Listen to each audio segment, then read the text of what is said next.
friends, alumni, students, and well-wishers of JNU. It's really so heartening to see such a big crowd, and for a session like this, which sort of starts off our MOSAIC. And we had to do it here because we didn't get any other venue, and we were expecting a very large crowd. And I think it's good that we are all together in one room, in one courtyard, and this is the beginning. From tomorrow, of course, the spaces will expand.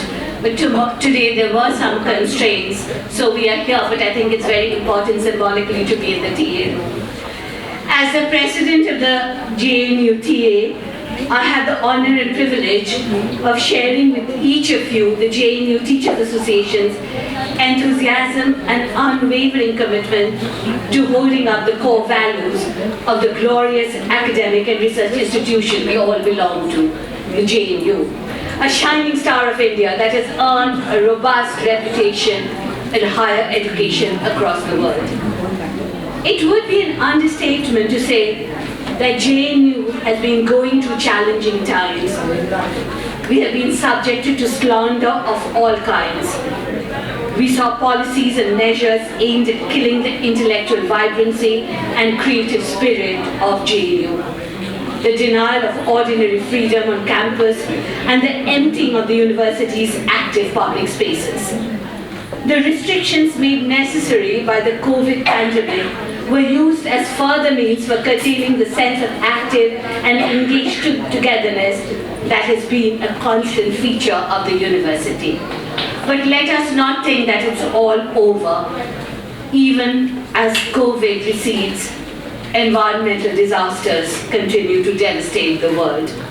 The latest being the deadly earthquake which has struck Turkey and Syria, leading to the death of over 15,000 people. We convey our deepest condolences to the victims and condemn their autocratic governments and the state. At the core of JNU's vibrant spirit is its ability to welcome, relish, and learn from diversity.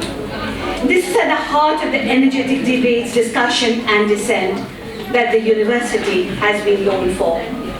It is against this backdrop that the JNUTA is organizing MOSAIC 2023, a 4-day program that celebrates and reaffirms those foundational values, the values of unity, diversity, solidarity, empathy, and freedom in thought and expression.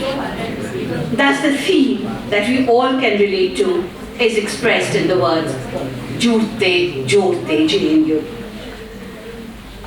Over the 4 days, the program we have planned are discussion forums. We start with one today, which sort of starts it off, film screenings, to campus walks, a festival of plural food cultures.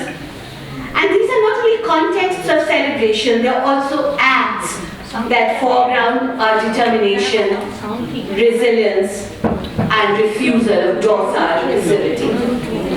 On behalf of JNUTA, I thank you all again for being with us and standing with us. So the regular component of MOSAIC is the Adda, this sort of discussion forum. The nest of conversations that will begin each day of this event. These exchanges will revisit the founding aspirations.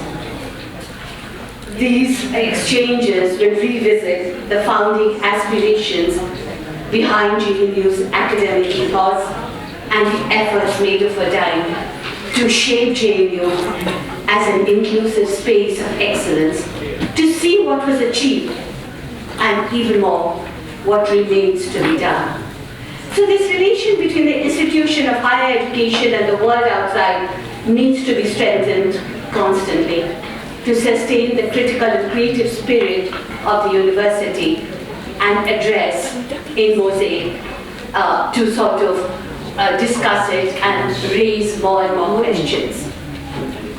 So it is appropriate that we begin the event with a conversation around feminist interrogations of the seemingly most familiar sides of our everyday life, home, work, and law.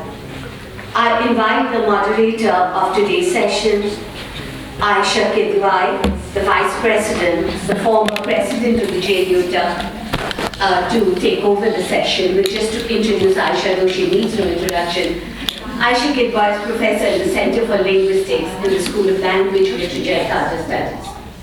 Her area of specialization is generative, syntax and morphology, field linguistics, the politics of language, translation, partition studies.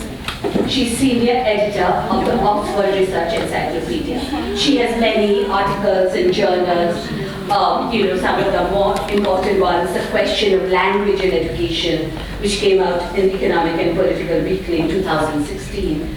Languages or mother tongues, India's linguistic diversity, in what the nation really needs to know. I will not go through this very long list.